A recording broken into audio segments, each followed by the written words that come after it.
अस्सलाम वालेकुम जी। Next topic हमारा है फ़ोटो इलेक्ट्रिक इफ़ेक्ट। ये एक डायग्राम से हमें पता चलेगा फ़ोटो इलेक्ट्रिक इफ़ेक्ट की डेफिनेशन का।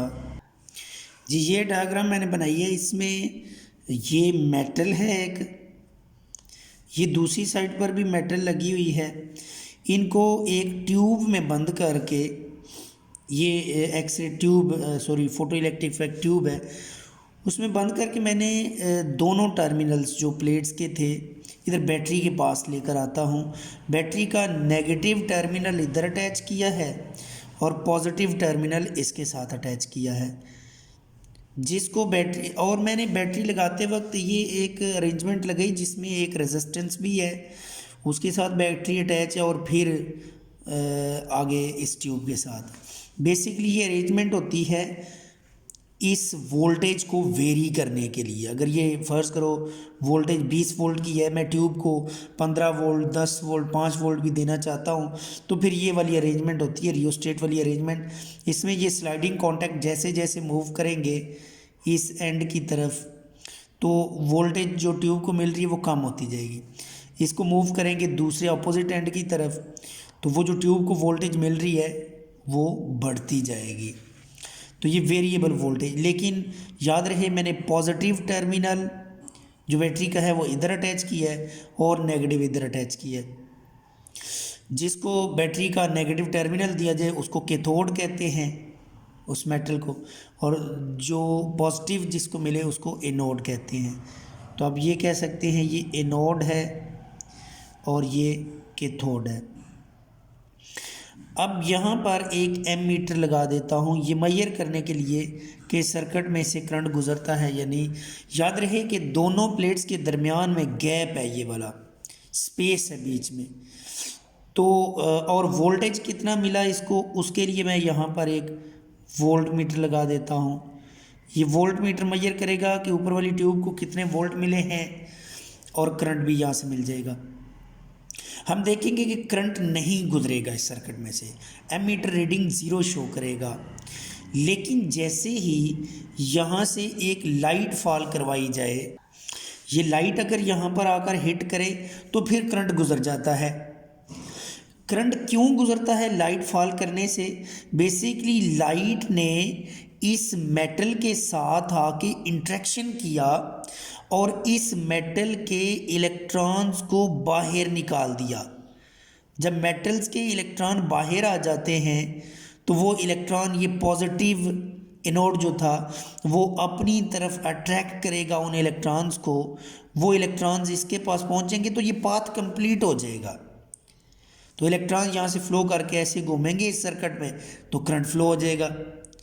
अगर कन्वेंशनल करंट शो करना चाहते हैं तो पॉजिटिव से नेगेटिव टर्मिनल की तरफ होगा, इलेक्ट्रॉनिक करंट नेगेटिव से पॉजिटिव को ही शो किया जा सकता है।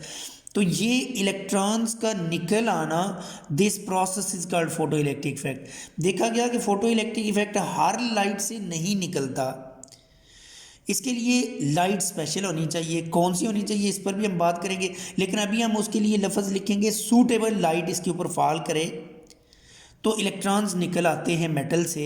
This process is called photo electric effect. तो ये मैंने लिख दिया, emission of electrons from metal surface when exposed to light of suitable frequency is called photo electric effect. जो इलेक्ट्रॉन्स निकलेंगे उनको फोटो इलेक्ट्रॉन्स बोलेंगे और जो करंट जनरेट होगा उसको फोटो इलेक्ट्रिक करंट बोलेंगे। ये मैंने लिख दिया है, करंट जो होगा फोटो इलेक्ट्रिक करंट कहलाएगा और जो इलेक्ट्रॉन्स एमिट होंगे वो फोटो इलेक्ट्रॉन्स कहलाएंगे। ये पूरा प्रोसेस फोटो इलेक्ट्रिक इफेक्ट कहलाता है। अच्छा, इस प्रोसेस में बहुत सारी चीज़ें हैं जो हमें समझनी है। आप जिस बुक से पढ़ रहे हैं ना, उस कलीम अख्तर की बुक, उसमें कैथोड को, जिसने इलेक्ट्रॉन्स को एमिट करना है, इस कैथोड को एमिटर भी आप कह सकते हैं और एनोड को कलेक्टर भी कह सकते हैं। ये जस्ट इनके नाम हैं जी। अब हम काइनेटिक एनर्जी जो इलेक्ट्रॉन्स निकले हैं उनकी मेजर करना चाहते हैं, kinetic energy of photo electrons. इसके लिए हमें ये बैटरी रिवर्स करनी होगी। जब बैटरी रिवर्स करेंगे तो हम देखेंगे कि ये जो करंट गुजर रहा था सर्किट में वो करंट रिड्यूस होना शुरू हो जाएगा। बैटरी को रिवर्स करके उसके वोल्टेज बढ़ाने हैं, यानी वोल्टेज 0 से 1 2 3 4 5 6 7 8 9 10 11 12 वोल्ट करते जाएंगे। एक वक्त आएगा कि करंट ज़ीरो हो जाएगा। उस रिवर्स पोटेंशियल को हमने नोट करना है जी। बैटरी को रिवर्स किया, पोटेंशियल इंक्रीज़ किया, इस तरह के करंट ज़ीरो हो जाए। इस रिवर्स पोटेंशियल को स्टॉपिंग पोटेंशियल कहते हैं, वी नॉट। जब आप इस स्टॉपिंग पोटेंशियल को मैयर कर लोगे तो समझें काइनेटिक एनर्जी इलेक्ट्रॉन्स की मैयर हो गई, क्योंकि काइनेटिक एनर्जी जो इलेक्ट्रॉन्स की होनी है ना, जो निकले हैं, उसका फार्मूला होता है stopping potential multiplied by charge of electron. तो असल में जो इलेक्ट्रॉन्स निकले हैं उनको रोकना कितना मुश्किल है, ये बैटरी रिवर्स करके हमें पता चलेगा। बैटरी जब रिवर्स करेंगे तो इलेक्ट्रॉन्स रुकना शुरू हो जाएंगे। अब कितना मुश्किल से रोकेंगे, उतनी हमें इस रिवर्स बैटरी के पोटेंशियल को इंक्रीज़ करना पड़ेगा। बैटरी के रिवर्स करने का मतलब है कि पॉजिटिव टर्मिनल इधर और नेगेटिव इधर दे दें। तो जितना रिवर्स पोटेंशियल ज़्यादा देकर इलेक्ट्रॉन्स को रोकना पड़ेगा, उतनी ही उनकी काइनेटिक एनर्जी होती है मूव करने की एबिलिटी। तो इलेक्ट्रॉन्स की आगे जाने की एबिलिटी उतनी ज़्यादा होगी, काइनेटिक एनर्जी उतनी ज़्यादा होगी। तो काइनेटिक एनर्जी का फार्मूला हमने ड्राइव कर लिया V not E। Stopping potential ज़्यादा आया तो काइनेटिक एनर्जी भी ज़्यादा होगी। अच्छा, ये जो बैटरी को रिवर्स करने का प्रोसेस है ना, इसको हम एक डायग्राम में शो कर सकते हैं। ये जो अभी आपकी बुक में डायग्राम बनी हुई है ना, वो डायग्राम है जिसमें बैटरी को रिवर्स करना भी शो किया हुआ है। ये डायग्राम है जी जो आपको बताएगी बैटरी को रिवर्स करने का प्रोसेस। इसमें आपने ये एमिटर था, यानी जिसको बैटरी का नेगेटिव टर्मिनल कहना है, और ये कलेक्टर है। आपने कलेक्टर को यहाँ से उसी तरह स्लाइडिंग कॉन्टैक्ट है ऊपर शो कर देना है, और जो एमिटर था उसको अब की बार आपने दोनों बैटरीज़ के सेंटर में कनेक्ट करना है। दो बैटरीज मैंने लगाई हैं। सेंटर में कनेक्ट करने का फ़ायदा ये हुआ कि देखो, अगर तो आपने कलेक्टर को इस टर्मिनल को ए कह देते हैं, इसको बी कह देते हैं, ए के करीब रखेंगे ना तो ए पॉजिटिव है और ये नेगेटिव इधर आ गया, उस वक्त ये फॉरवर्ड बैटरी होगी। अगर आप इस स्लाइडिंग कॉन्टैक्ट को बी के करीब ले आते हैं तो इसका मतलब है कि ये बी तो इससे नेगेटिव हो गया है और ये इस बैटरी का पॉजिटिव इधर चला गया, तो बैटरी रिवर्स हो गई। यानी इस स्लाइडिंग कॉन्टैक्ट को आप मूव करेंगे, अगर बी की तरफ इस तरफ मूव करेंगे तो नेगेटिव हो जाएगा ये वाला टर्मिनल, और अगर ए की तरफ करेंगे तो ये पॉजिटिव हो जाएगा। जब आप इसको पॉजिटिव करेंगे ए की तरफ, उस वक्त फोटो इलेक्ट्रिक इफेक्ट होगा। अगर आप इसको नेगेटिव करेंगे बी की तरफ तो इस वक्त काइनेटिक एनर्जी की मेजरमेंट होगी। तो ये दोनों को एक ही डायग्राम से शो किया जा सकता है। फोटो इलेक्ट्रिक इफेक्ट में नोट किया गया कि इंटेंसिटी को वेरी करें तो करंट पर क्या फ़र्क पड़ता है। इसका ग्राफ ड्रा किया गया। इंटेंसिटी अगर वाई एक्सिस पर शो कर ली जाए और एक्स एक्सिस पर वोल्टेज शो कर लें तो ग्राफ बनाते हैं करंट कितना निकलता है। इंटेंसिटी नहीं, वाई एक्सिस पर हम करंट शो करेंगे। इंटेंसिटी को चेंज करके हम देखेंगे करंट पर क्या फ़र्क पड़ता है। तो इंटेंसिटी कैसे वेरी होती है? इंटेंसिटी वेरी होती है कि ये जो हमने फोटो इलेक्ट्रिक इफेक्ट में बल्ब रखा था, लाइट का सोर्स रखा था, अगर आप इस लाइट के सोर्स को करीब लेकर आएंगे इधर तो इंटेंसिटी इंक्रीज होगी, शिद्दत यानी लाइट की शिद्दत बढ़ जाएगी जो इसके ऊपर आनी है। इंटेंसिटी इंक्रीज होती है जब बल्ब को करीब करते हैं। तो ये देखा गया जब बल्ब दूर होता है तो उस वक्त ये वाला करंट है, दूर होने का मतलब है लेस इंटेंसिटी। इस इंटेंसिटी को E1 लेस इंटेंसिटी कह देता हूँ।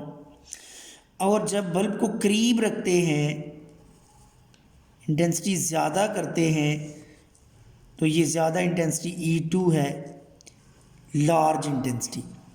तो ग्राफ हमारे पास ये बनते हैं करंट के। वाई एक्सिस पर मैंने करंट को शो किया हुआ है। तो करंट ये देखें, पहले इंटेंसिटी लो पर लो करंट है, हाई इंटेंसिटी पर हाई करंट है। ये नोट किया गया प्रैक्टिकली कि जब इंटेंसिटी लो रखें तो करंट भी लो बनता है, अगर इंटेंसिटी हाई करें तो करंट भी हाई बनता है। और जब हमने रिवर्स किया बैटरी को, ये तो नीचे जो पोटेंशियल है ना, ये पोटेंशियल जितना भी रखें ना करंट चेंज नहीं हो रहा। लेकिन अगर आप पोटेंशियल को नेगेटिव करें, ये 0, ये 5 वोल्ट, ये 10 वोल्ट पॉजिटिव है, और ये -5, ये -10, इस साइड पर नेगेटिव पोटेंशियल है। तो देखा गया जब पोटेंशियल को नेगेटिव करेंगे तो एक ऐसा पोटेंशियल भी आ जाता है जहां पर करंट ज़ीरो हो जाएगा। ये करंट ज़ीरो हो गया -10 वोल्ट पर। और ये जब बल्ब को करीब रख के देखा तब भी -10 पर करंट ज़ीरो हो गया, यानी दोनों बार स्टॉपिंग पोटेंशियल सेम निकला। ये स्टॉपिंग पोटेंशियल है V0, तो स्टॉपिंग पोटेंशियल दोनों बार सेम है। तो इस केस में हमने intensity E2 greater than E1 रखी हुई है। ग्रेटर इंटेंसिटी पर करंट ग्रेटर है, लेकिन स्टॉपिंग पोटेंशियल दोनों बार सेम है। स्टॉपिंग पोटेंशियल सेम होने का मतलब है कि काइनेटिक एनर्जी सेम है। तो मैं ये कह सकता हूं बाय इंक्रीजिंग इंटेंसिटी, फर्क क्या पड़ा, करंट इंक्रीज हो जाएगा, स्टॉपिंग पोटेंशियल V0 सेम रहेगा, जिसका मतलब है काइनेटिक एनर्जी भी सेम रहेगी। ये इफेक्ट मैंने नोट किए। दूसरा फैक्टर हमने पढ़ना है फ्रीक्वेंसी वेरिएशन, यानी वो जो लाइट निकल रही थी उसकी फ्रीक्वेंसी को वेरी करें तो फिर करंट पर क्या फ़र्क पड़ता है। दोबारा वही ग्राफ बनाने लगा हूँ। अच्छा देखें, अगर फ्रीक्वेंसी लेस हो तो ये करंट निकला, फ्रीक्वेंसी F1 ये लेस है। फ्रीक्वेंसी कैसे लेस करेंगे, वो जो बल्ब था ना वो चेंज कर देंगे। बल्ब, हर बल्ब की अपनी एक फ्रीक्वेंसी है, वो जो उससे लाइट निकलनी है ना, लाइट की फ्रीक्वेंसी होती है बेसिकली। तो अगर आपने विजिबल लाइट पड़ी हुई है, उसमें 7 कलर्स होते हैं, रेड, ग्रीन, ऑरेंज, वायलेट वगैरह, उसमें रेड की फ्रीक्वेंसी कम है, वायलेट की फ्रीक्वेंसी ज़्यादा है। तो आप अगर लेस फ्रीक्वेंसी यानी रेड लाइट यूज़ करेंगे तो ये करंट बना। उसके बाद जब आप वायलेट लाइट यूज़ करते हैं तो आप देखोगे अगेन उतना ही करंट बना। इसी के ऊपर मैंने एक और लाइन ड्रा कर दी है। फ्रीक्वेंसी F2 जो मोर फ्रीक्वेंसी है उसके लिए भी करंट उतना ही बना उसी जगह पर। लेकिन अब की बार मैं देखता हूं कि स्टॉपिंग पोटेंशियल ये +5, ये 10 और ये -5, ये -10 वोल्टेज आ रही थी। जब मैंने बैटरी को रिवर्स किया बारी बारी दोनों फ्रीक्वेंसीज के साथ, तो एक दफ़ा मैं देखता हूं ये स्टॉपिंग पोटेंशियल है, दूसरी दफ़ा मैं देखता हूं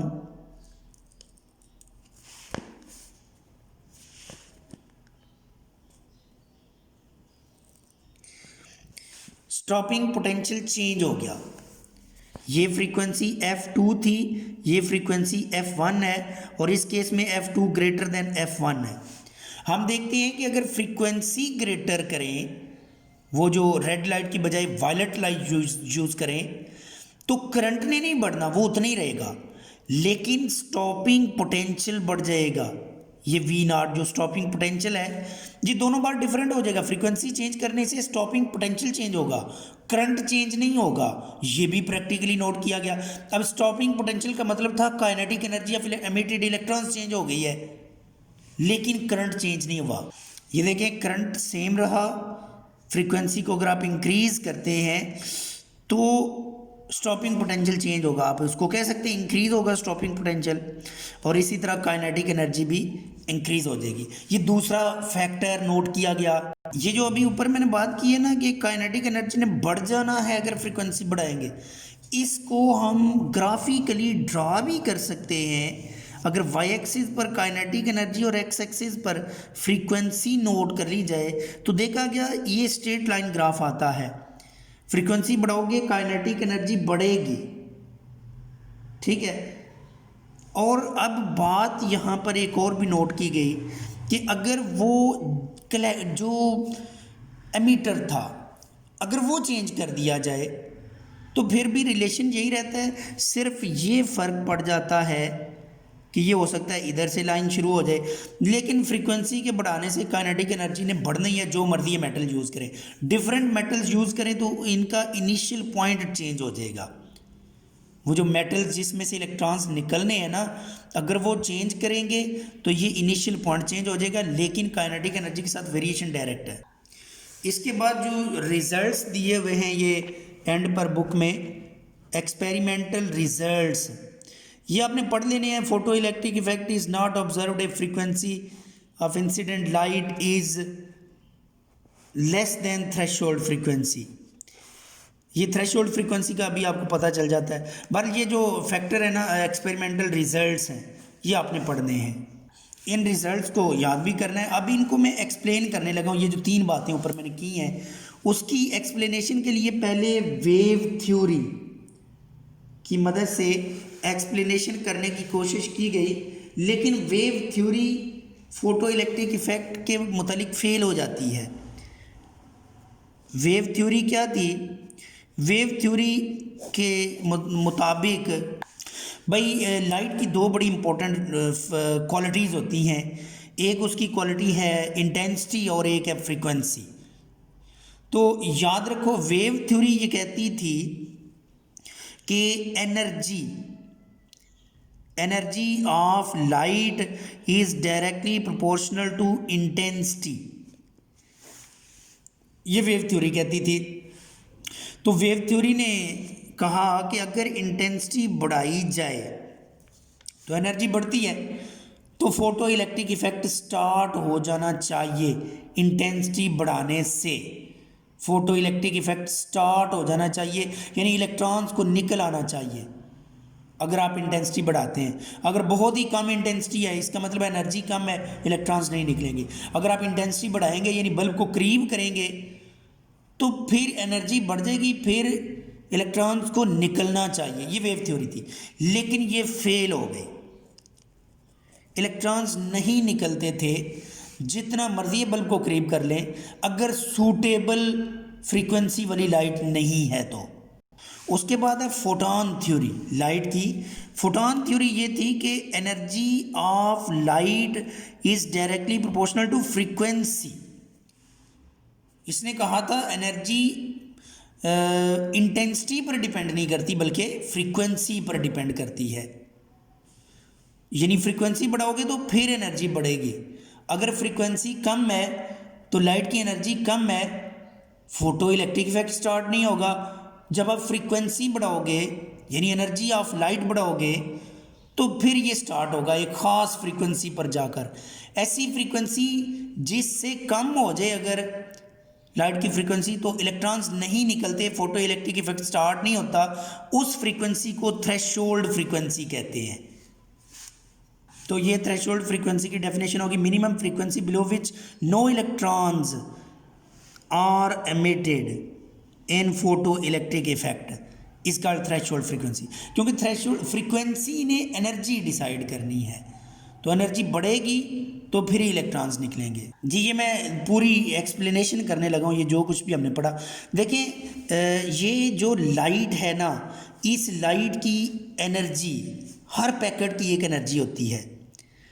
एनर्जी ऑफ ईच पैकेट का फार्मूला होता है फोटॉन थ्योरी के मुताबिक E is equal to H F. ये सारी एक्सप्लेनेशन फोटॉन थ्योरी के मुताबिक करने लगा हूँ। देखिए E equal to H F formula है, यानी फ्रीक्वेंसी बढ़ाओगे तो हर पैकेट की एनर्जी बढ़ जाएगी। ठीक है, हर पैकेट की एनर्जी डिपेंड करती है फ्रीक्वेंसी पर। अगर फ्रीक्वेंसी बढ़ेगी तो पैकेट की एनर्जी बढ़ेगी। ये पैकेट्स जाते हैं, इनको फोटॉन्स कहते हैं।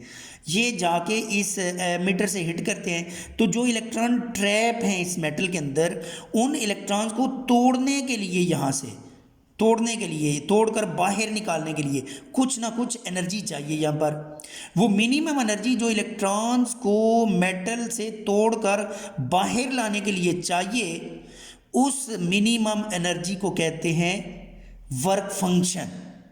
अगर आप इस जो इंसिडेंट लाइट है इसकी एनर्जी वर्क फंक्शन से कम होगी तो इलेक्ट्रॉन बाहर नहीं आएगा। फर्ज करो यहाँ पर जो वर्क फंक्शन है वो 10 इलेक्ट्रॉन वोल्ट है।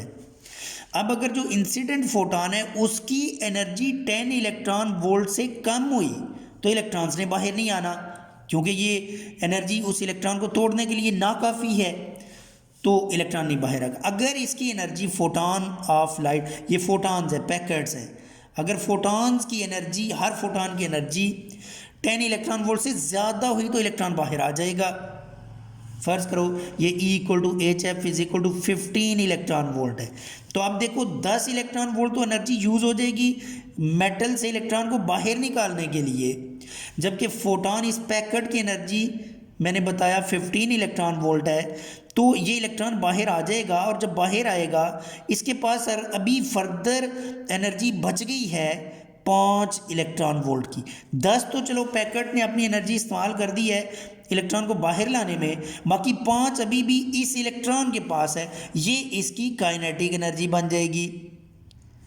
अब देखो जब आप इस बल्ब को ज़्यादा फ्रीक्वेंसी वाला बल्ब कर देते हो, मसलन आप ये एक और बल्ब है, ये फ्रीक्वेंसी F1 है, ये फ्रीक्वेंसी F2 है जो यहाँ से निकलनी है, इसकी फ्रीक्वेंसी F2 है तो वो ज़्यादा है, F2 ग्रेटर देन F1 है, तो इसकी ज़्यादा फ्रीक्वेंसी होने की वजह से ये जो पैकेट अभी आ रहे हैं ना, इनकी फ़र्ज़ करो energy E is equal to H F टू फार्मूले के मुताबिक फ़र्ज़ करो 20 इलेक्ट्रॉन वोल्ट है। तो अब ये ज़्यादा एनर्जेटिक इलेक्ट्रॉन्स हैं, अगर ये वाले इलेक्ट्रॉन्स ये फोटॉन्स आके इलेक्ट्रॉन को हिट करते हैं, तो यहाँ से इलेक्ट्रॉन को निकालने के लिए तो सिर्फ 10 इलेक्ट्रॉन वोल्ट की एनर्जी चाहिए थी, तो ये वाला फोटॉन अगर इसके साथ आके हिट करता है, ये इलेक्ट्रॉन ऐसे बाहर आ जाता है, तो अब इसके पास जो अभी बाहर आया है, इसके पास काइनेटिक एनर्जी 10 इलेक्ट्रॉन वोल्ट होगी, क्योंकि जिस फोटॉन ने इसको निकाला है वो ज़्यादा फ्रीक्वेंसी वाला था, तो अब इस 10 इलेक्ट्रॉन वोल्ट वाले को रोकना मुश्किल था, इसलिए इसका स्टॉपिंग पोटेंशियल बढ़ जाएगा। जबकि यही बात है कि फ्रीक्वेंसी बढ़ाने से ये काइनेटिक एनर्जी बढ़ जाती है, वर्क फंक्शन तो उतना ही रहना है ना। तो यहाँ से वो दोनों ग्राफ पूरे हो गए कि वाकई अगर आप फ्रीक्वेंसी बढ़ाते हो तो फिर तो काइनेटिक एनर्जी ऑफ इलेक्ट्रॉन बढ़नी चाहिए। और अब करंट क्या है, करंट का देख लेते हैं। देखो करंट है इलेक्ट्रॉन्स की तादाद जो बाहर आई है, वो करंट डिसाइड करेंगे। अब एक पैकेट ने एक ही इलेक्ट्रॉन निकालना होता है, जब आप बल्ब को करीब करते हो तो ज़्यादा फोटॉन्स इधर पहुंचते हैं, तो ज़्यादा इलेक्ट्रॉन्स निकलेंगे, करंट बढ़ जाएगा। इंटेंसिटी की वेरिएशन ये है, बल्ब को करीब करने का मतलब इंटेंसिटी बढ़ गई, एनर्जी नहीं बढ़ी ईच पैकेट की। देखो हर पैकेट की एनर्जी, वो करीब करें बल्ब को या दूर करें, हर पैकेट की एनर्जी तो उतनी रहेगी, वो तो नहीं ना बढ़नी। इसका मतलब है पैकेट की एनर्जी जो थी ना, वो फ्रीक्वेंसी पर डिपेंड कर रही है। पैकेट की एनर्जी कभी भी बल्ब के करीब या दूर करने पर डिपेंड नहीं कर रही। बल्ब का करीब या दूर करना वो फोटॉन्स की तादाद को बढ़ाता है, और फोटॉन्स की तादाद असल में इंटेंसिटी को डिसाइड करती है। ये मैंने दोनों बातें लिख दी कि नंबर ऑफ फोटॉन्स बढ़ेंगे तो इंटेंसिटी इंक्रीज होगी, इंक्रीज इंटेंसिटी। अगर फ्रीक्वेंसी बढ़ेगी तो एनर्जी इंक्रीज होगी। फ्रीक्वेंसी बढ़ने से एनर्जी ने इंक्रीज होना है, नंबर ऑफ फोटॉन्स बढ़ने से इंटेंसिटी ने इंक्रीज होना है। ठीक है, हर पैकेट की एनर्जी जो है ना वो बढ़ाना चाहते हो तो फ्रीक्वेंसी बढ़ानी पड़ेगी। तो अब यहाँ से वो सारे रिजल्ट्स क्लियर हो गए। मैं आइंस्टाइन की एक्सप्लेनेशन फोटो इलेक्ट्रिक इफेक्ट की, ये फोटॉन थ्योरी के मुताबिक ये थी कि देखो जब पैकेट आ रहा है, उस पैकेट की एनर्जी है HF, उसमें से कुछ एनर्जी वर्क फंक्शन में इस्तेमाल हो गई माइनस वर्क फंक्शन, तो जो बकिया बचेगी वो kinetic energy of emitted electrons बन जाएगी। और अगर जो फोटॉन आया है उसकी फ्रीक्वेंसी थ्रेशोल्ड है, यानी इतनी कम है, ये जो फोटॉन आ रहा है इसकी एनर्जी इतनी कम है, फ्रीक्वेंसी इतनी कम है कि इसकी एनर्जी उतनी बन रही है जितनी वर्क फंक्शन की है, 10 इलेक्ट्रॉन वोल्ट। तो उस वक्त इलेक्ट्रॉन्स निकल तो आएंगे लेकिन उनकी काइनेटिक एनर्जी ज़ीरो हो जाएगी। यानी अगर इस फोटॉन की एनर्जी 10 इलेक्ट्रॉन वोल्ट ही हो तो मेटल को 10 इलेक्ट्रॉन वोल्ट ही चाहिए इलेक्ट्रॉन को ब्रेक करने के लिए, तो वो 10 सारी उसमें इस्तेमाल हो जाएगी, इलेक्ट्रॉन बाहर आ जाएगा, लेकिन इसकी काइनेटिक एनर्जी ज़ीरो होगी। यानी if frequency is equal to F0, तो उस केस में H F minus work function H F not, ये मैंने एफ कह दिया, एफ नॉट है, माइनस वर्क फंक्शन फाई से शो करते हैं, तो ये काइनेटिक एनर्जी ज़ीरो हो जाएगी। तो यहाँ से फाई का फार्मूला बन गया एच एफ नॉट, यानी थ्रेशोल्ड फ्रीक्वेंसी को जब एच से मल्टीप्लाई करें तब हमारे पास वर्क फंक्शन की एनर्जी आ जाएगी। असल में आई तो ये लाइट की एनर्जी है, इस वक्त लाइट की एनर्जी और वर्क फंक्शन इक्वल है, इसलिए दोनों की होगी।